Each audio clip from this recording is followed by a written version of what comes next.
गुरुर्ब्रह्मा गुरुर्विष्णु गुरुर्देवो महेश्वरा गुरु साक्षात् परब्रह्म तस्मै श्री गुरुवे नमः तस्मै श्री गुरुवे नमः तस्मै श्री गुरुवे नमः। हिमालय का समर्पण योग भाग 5 पार्ट 6। गुरु शक्तियाँ अनावश्यक कार्य कभी नहीं करती, इसीलिए आज की आवश्यकता के अनुसार आज का गुरु मंत्र बनाया है और उस गुरु मंत्र को अपनाकर अनुभूति के रूप में आपको भी प्रमाण मिल गया है। आध्यात्मिक क्षेत्र में जो भी आविष्कार होते हैं उन्हें बुद्धि की कसौटी पर परखा नहीं जाता। आप अगर बुद्धिमान लोगों को जांच करने को कहोगे तो उनकी पकड़ में कुछ नहीं आएगा, क्योंकि आध्यात्मिक क्षेत्र की शुरुआत ही भाव से होती है। क्योंकि भाव का संबंध आत्मा से होता है और आत्मा का संबंध परमात्मा से होता है और बुद्धि और तर्क का संबंध शरीर से होता है। भाव और बुद्धि, शरीर और आत्मा, यह दोनों रास्ते ही अलग हैं, क्योंकि अनुभूति वह प्रमाण है जो भाव रखने पर प्राप्त होता है, लेकिन बिना भाव के अनुभूति होना भी संभव नहीं है। यानी अनुभूति पाना या न पाना हमारे भाव पर ही निर्भर है और गुरु मंत्र पर श्रद्धा रखकर हमने भाव से यह जाना कि अनुभूति होती है। परमात्मा की अनुभूति का अनुभव यह है कि अच्छा लगता है और यह अनुभूति ही वह प्रमाण है कि गुरु मंत्र की आज आवश्यकता थी और यह भी आवश्यक था कि वह मंत्र आज की स्थिति के अनुसार हो। और जो हिमालय के सद्गुरुओं ने निर्णय लिया वह सही था। उनकी 800 साल की साधना का फल उन्होंने हमें गुरु मंत्र के रूप में दिया है और दूसरे उसे माने या ना माने, आप तो मानेंगे ही कि इसके माध्यम से अनुभूति हुई है और वह अनुभूति जो जीवन में कभी नहीं हुई। इस अनुभूति के प्रमाण मिल जाने पर अब आपको कोई शंका नहीं होनी चाहिए। शंका को आध्यात्मिक क्षेत्र में कोई स्थान नहीं है। आज की परिस्थिति के योग्य होगा और आज के मनुष्यों की ग्रहण करने की क्षमता के योग्य होगा, तभी यह मंत्र उन्होंने गुरु मंत्र के रूप में दिया है। हम आगे के परिणाम नहीं जानते, लेकिन भविष्य में क्या होने वाला है, कैसी परिस्थिति निर्माण होने वाली है, क्या आवश्यकता होने वाली है, समाज में क्या वातावरण होने वाला है, उन सभी का सालों अध्ययन करके गुरुओं ने ही गुरु मंत्र का निर्माण किया है। जिस प्रकार से सरकार जब कोई सड़क का भव्य निर्माण करती है वह उस समय की आवश्यकताओं से अधिक बड़ी और विशाल लगती है, क्योंकि सरकार भविष्य में 25 साल के बाद क्या आवश्यकताएं होगी, उस समय क्या जनसंख्या होगी, इन सब का अध्ययन करके ही सड़क का निर्माण करती है। ठीक इसी प्रकार से हिमालय के सद्गुरु भी भूत और भविष्य दोनों जानते हैं और वह सब देखकर ही इस गुरु मंत्र का निर्माण किया होगा। एक तो एकदम सरल है, जो भी बात जगमान्य होने वाली होती है वह सरल ही होती है, क्योंकि जटिल बातें सर्वसामान्य मनुष्य नहीं समझ सकता है।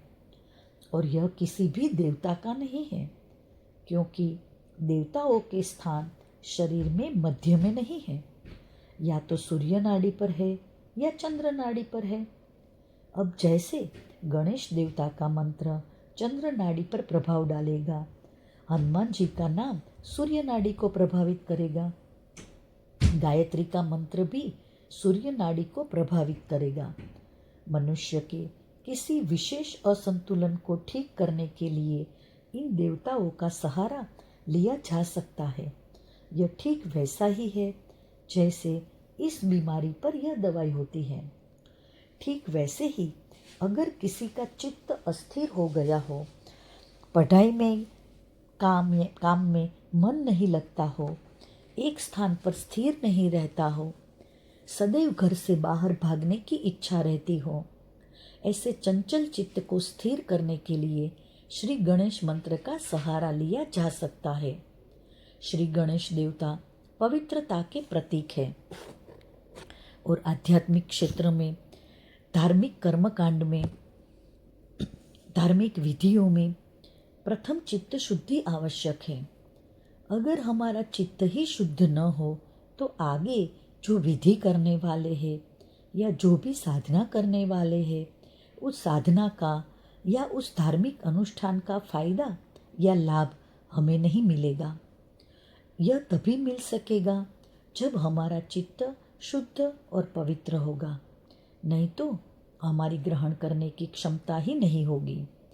हम हवन करके अच्छे चैतन्य को निर्माण करेंगे और वह हमारे सामने बहेगा, लेकिन हम उसे ग्रहण ही नहीं कर पाएंगे तो फिर हवन करने का क्या उपयोग है। पवित्र और शुद्ध चित्त हमारी ग्रहण करने की क्षमता को बढ़ाता है और यही कारण है कि हमारे पूर्वज यह बात पहले से ही जानते थे कि आध्यात्मिक और धार्मिक क्षेत्र में चित्त शुद्धि प्रथम पादान है। अब हम हमारे चित्त का ही अध्ययन करें तो एक छोटे बच्चे का चित्त एकदम शुद्ध और पवित्र होता है। बाद में वह जीवन में जो भी देखता है वह सब उसके चित्त में जमा होना प्रारंभ हो जाता है और फिर जो खराब दृश्य वह देखता है उसे वह जब चाहे अपने चित्त के स्टोर से निकाल कर देख सकता है और दृश्य जितने पुराने होंगे प्रभाव उतना ही अधिक होगा। इसलिए प्रत्येक मनुष्य के बचपन के 12 साल अति महत्वपूर्ण होते हैं। इन 12 सालों में मनुष्य ने जो देखा है वह उसे जन्म भर याद रखेगा, क्योंकि वह मनुष्य की सबसे पुरानी यादें होगी।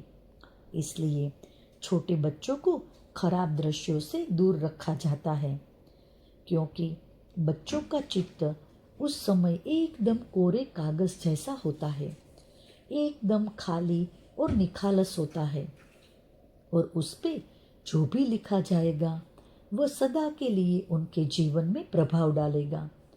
मनुष्य की आंखें कैमरे का काम करती है, वह दृश्य को ग्रहण करती है और मनुष्य के मस्तिष्क में उसे स्टोर कर देती है और यह पुरानी यादें ही मनुष्य के चित्त को अशुद्ध करती है, क्योंकि बच्चे के जीवन में मानो एक बुरी घटना घटी तो उसी घटना को जब वह अपने मस्तिष्क के स्टोर से निकाल कर देखता है तो फिर वह उतना ही बुरा प्रभाव डालती है जितना पहली बार डाला था।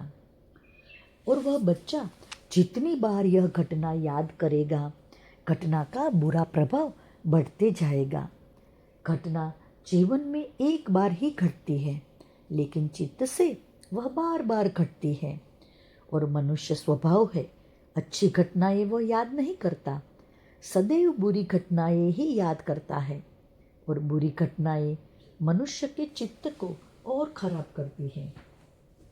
इसीलिए सदैव बच्चों को लेकर बैठना चाहिए और जीवन में घटी अच्छी घटनाएं याद करना चाहिए, जैसे हमने कैसे अच्छी यात्रा की, कितने अच्छे स्थान देखे, कितना आनंद तब हमें मिला था, उन स्थानों पर कितना अच्छा लगा था, वहाँ पर सूर्योदय कितना अच्छा दिखा था, वहाँ पर सूर्यास्त कितना अच्छा था, वहाँ पर कितने अलग अलग प्रकार के पक्षी थे, उनकी आवाज़ें कितनी अच्छी लग रही थी, वहाँ पर हमने जो फल खाए थे उनका स्वाद कितना अच्छा था, वहाँ पर जो नारियल का पानी पिया वह कितना मीठा था, जाते समय वह बस हमें कितनी अच्छी मिली थी, कितनी आरामदायक थी, वहाँ पर जो गाने का कार्यक्रम हुआ उसमें वह गायक कितना अच्छा गा रहा था, उसको साथ देने वाले संगीतकार भी कितने अच्छे थे, वहाँ हम एक मंदिर में गए थे, वहाँ पर कितना चैतन्य अनुभव हो रहा था, उस मूर्ति में से चैतन्य की लहरियां निकल रही थी। जिसने उसे स्थापित किया होगा वे कोई बहुत पहुंचे हुए संत होंगे। हमने वहां पर खाना खाया, वह कितना अच्छा बना था और उन्होंने परोसा भी बड़े प्रेम से था। उस होटल में बिल्ली के बच्चे कितने सुंदर थे, वे कितने प्रसन्न लग रहे थे। उस दिन तुमने जो ड्रेस पहना था वह बहुत ही सुंदर था। उस ड्रेस में तुम बहुत सुंदर लग रही थी। उस दिन होटल में तुमने जो गाना गाया बड़ा ही अच्छा गाया था। तुमने पूरी यात्रा में अपने सामान को इतना व्यवस्थित रखा था और सभी जगह समय का ध्यान रखा था। तुम्हारी यह आदत मुझे बड़ी अच्छी लगी थी। इस प्रकार से छोटी छोटी बातें उनके जीवन की याद करके भी उनके चित्त को पवित्र किया जा सकता है। वास्तव में उन सब बातों को याद करना यानी उन्हें वृद्धिगत करना। आप आपके जीवन में घटी जितनी अच्छी यादें बार बार याद करोगे तो आप उन्हें अपने चित्त में वृद्धिगत करते हो और अपने चित्त को शुद्ध करते हो। यह ठीक वैसा ही है जैसे दो रेखाएं हैं, एक छोटी है और एक बड़ी है। और अगर बड़ी रेखा को बिना काटे छोटा करना हो तो एक ही तरीका है, छोटी रेखा को बड़ी रेखा से भी बड़ी कर दो। ठीक वैसा ही खराब यादों वाली बड़ी रेखा को कम करना है तो अच्छी यादों वाली छोटी रेखा को खराब यादों वाली बड़ी रेखा से भी बड़ी कर दो। और वह हम कर सकते हैं केवल उन्हें याद करके। अच्छी घटनाओं को याद करो, बस इतना करने से भी चित्त की शुद्धि हो जाएगी।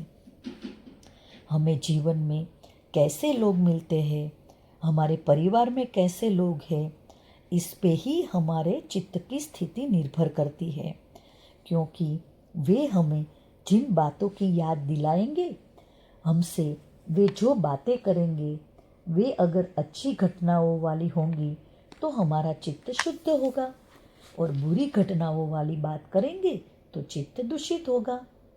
मनुष्य स्वभाव है वह स्वयं बुरी घटनाएं ही याद करता है, इसलिए मनुष्य को सदैव अच्छी घटनाएं याद दिलाए ऐसा वातावरण आवश्यक है। हम बच्चों को कैसा वातावरण देते हैं उस पर ही उनके चित्त का निर्माण होता है। साधारणतः बच्चों के बचपन की बातें बच्चों को अधिक अच्छी लगती है, इसलिए वे उन्हें बताई जा सकती है। नैसर्गिक दृश्य, किसी मंदिर का पवित्र वातावरण, किसी आध्यात्मिक सद्गुरु का सानिध्य, किसी का गायन या वादन, ये सब वे विषय है जो चित्त को सशक्त करते हैं। अब आप कितना याद करते हो या बच्चों को याद दिलाते हो वह आप पर ही निर्भर है। चित्त का महत्व हमारे पूर्वज भी जानते थे और इसी कारण चित्त शुद्धि के लिए श्री गणेश की वंदना करते थे। श्री गणेश के शरीर की रचना ही एक सिद्ध यंत्र के समान है, उसके दर्शन से ही प्रसन्नता लगती है। श्री गणेश पवित्रता के प्रतीक है और इसीलिए चित्त शुद्धि के लिए ही प्रथम उनकी वंदना की जाती है। इसी प्रकार हनुमान जी का स्थान भी सूर्य नाड़ी में होता है, इसीलिए हनुमान जी की उपासना करने वाले लोग स्वभाव से उग्र हो सकते हैं। उग्रता की आवश्यकता उन व्यक्तियों को होती है जो अति ठंडे स्वभाव के होते हैं। प्रत्येक मंत्र का अपना एक प्रभाव होता है और वह प्रभाव हमें आवश्यक है या नहीं यह पता न हो तो मंत्रों से हमारा संतुलन बिगड़ भी सकता है और हमारे लिए हानिकारक हो सकता है। अब जैसे गायत्री मंत्र मनुष्य के जीवन के पापों का नाश करता है, इसलिए प्रायः किसी भी साधना के पूर्व इस मंत्र का जाप किया जाता है ताकि पूर्व पाप कर्म नष्ट हो। अगर बाहर की बाधाओं की तकलीफ हो या गत जन्म के पापों के कारण इस जन्म में तकलीफ हो रही हो तो भी गायत्री मंत्र का जाप किया जाता है। लेकिन अनावश्यक रूप से गायत्री मंत्र के अत्यधिक जाप से शरीर की गर्मी बढ़ती है। वह बढ़ी हुई गर्मी एक स्तर तक शरीर की बीमारियों को ठीक करती है, लेकिन वही गर्मी शरीर में अधिक बढ़ जाने पर असंतुलन को भी बढ़ा देती है। गायत्री मंत्र सूर्य की उपासना के लिए होता है और अत्यधिक गर्मी बढ़ जाने पर मनुष्य आक्रामक हो जाता है, और ऐसे मनुष्य के पास भी हम बैठे तो थोड़ी देर बाद हमें गर्मी लगने लग जाती है। इसीलिए कहा जाता है कि गायत्री मंत्र हो या कोई भी मंत्र हो, प्रत्येक मंत्र अधिकृत रूप से ही ग्रहण करना चाहिए, क्योंकि जब किसी मंत्र को अधिकृत रूप से आप लेते हैं तो वे आपकी आवश्यकता के अनुसार ही गुरुदेव आपको मंत्र बताएंगे। मंत्र तो एक दवा जैसा है, लेकिन उस दवा की आवश्यकता तभी होती है जब वह बीमारी हो, यानी सद्गुरु एक डॉक्टर जैसे होते हैं। आपकी बीमारी देखकर आपको उस बीमारी की दवा देते हैं। इसीलिए अनधिकृत रूप से कोई मंत्र पढ़कर ग्रहण करना और उसका जाप करना योग्य नहीं होता है। और अब बात रही गुरु मंत्र की, तो हिमालय के सद्गुरुओं ने यह मंत्र सर्वसामान्य मनुष्य के लिए बनाया है। यह सीधा सहस्त्रार चक्र पर प्रभाव डालता है, क्योंकि इस मंत्र के साथ उन्होंने एक संकल्प भी किया है कि इस मंत्र से मनुष्य सहस्त्रार चक्र तक पहुँचे और उससे मनुष्य का शारीरिक, मानसिक और आध्यात्मिक संतुलन बनकर मनुष्य की आध्यात्मिक प्रगति हो। तो इस गुरु मंत्र के पीछे उनका संकल्प है। और दूसरा, वह आज के सामान्य मनुष्य को ध्यान में रखकर बनाया गया है।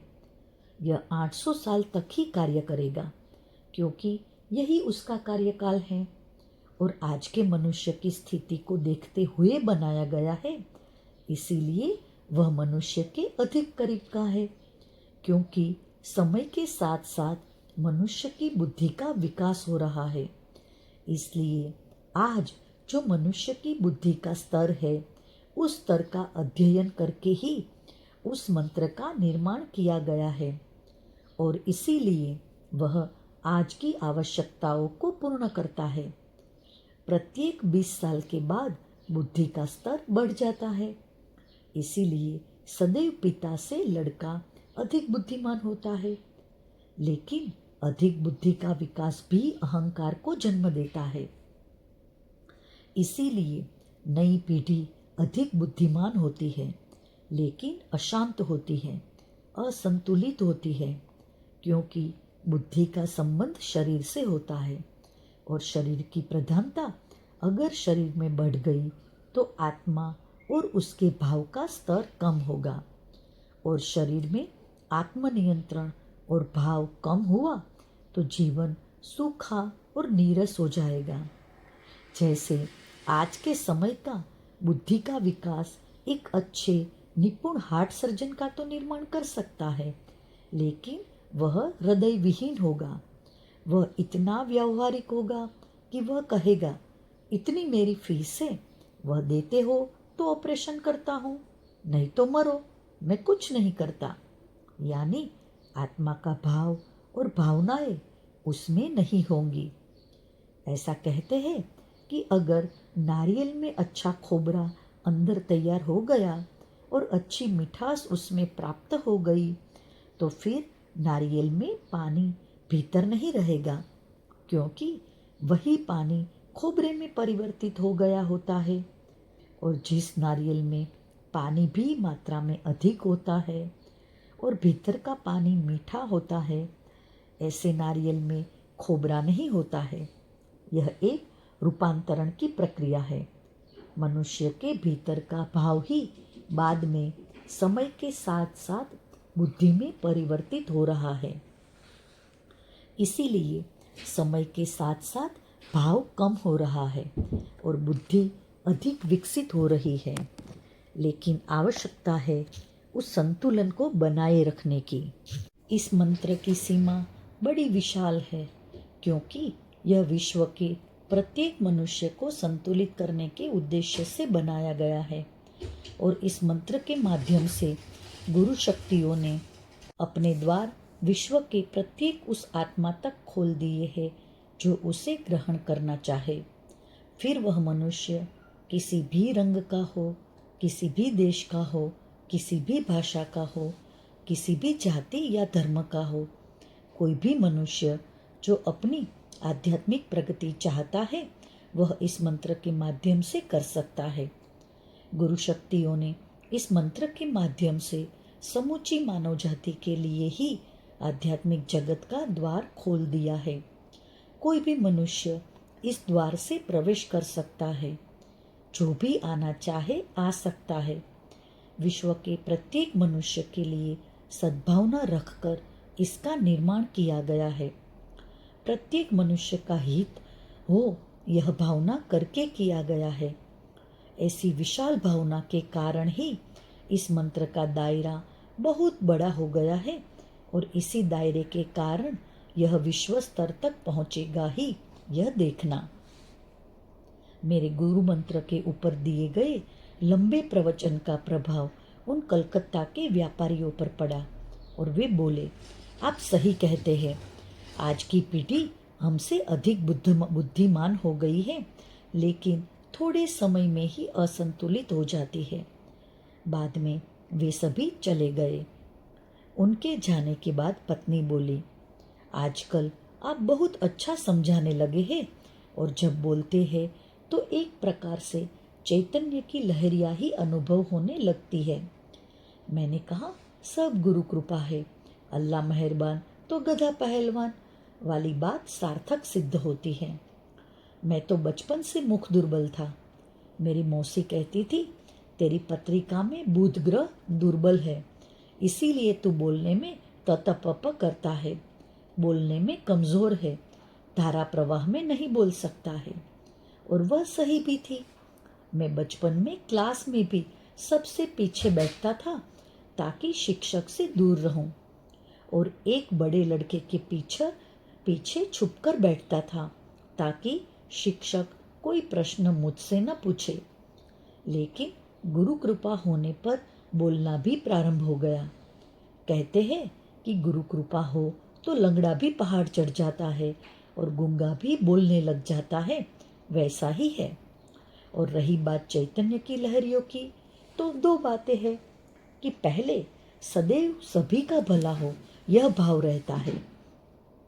जो आनंद मुझे जीवन में मिला वही आनंद यह जो सामने बैठा है उसे मिले, ऐसा जब तक वह सामने बैठा है तब तक लगते रहता है, क्योंकि सामने से चले जाने के बाद मैं उसका विचार नहीं करता कि वह ध्यान नियमित कर रहा है या नहीं।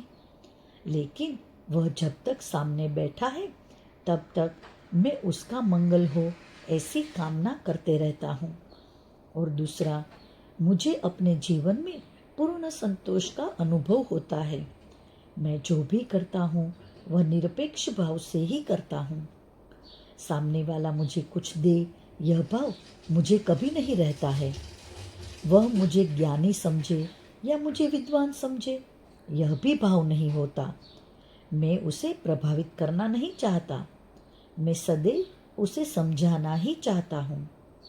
दूसरा यह है कि मार्केटिंग लाइन का होने के कारण सदैव सकारात्मक दृष्टिकोण ही मेरा रहता है। मान लो मैं एक कंधी की दुकान खोल के बैठा हूँ और एक ग्राहक दुकान में आता है जो संपूर्ण गंजा है, उसे बाल ही नहीं है, तो भी उस ग्राहक को अपने कंधे की विशेषताएं बताना अपना कर्तव्य है और वह खरीदने ही आया है ऐसा मानना और ऐसा मानकर ही व्यवहार करना। इससे वह गंजा मनुष्य भले ही कंधे न खरीदे, लेकिन वह गंजा मनुष्य अन्य मनुष्य को बताएगा अवश्य कि उस स्थान पर कंधे अच्छे मिलते हैं।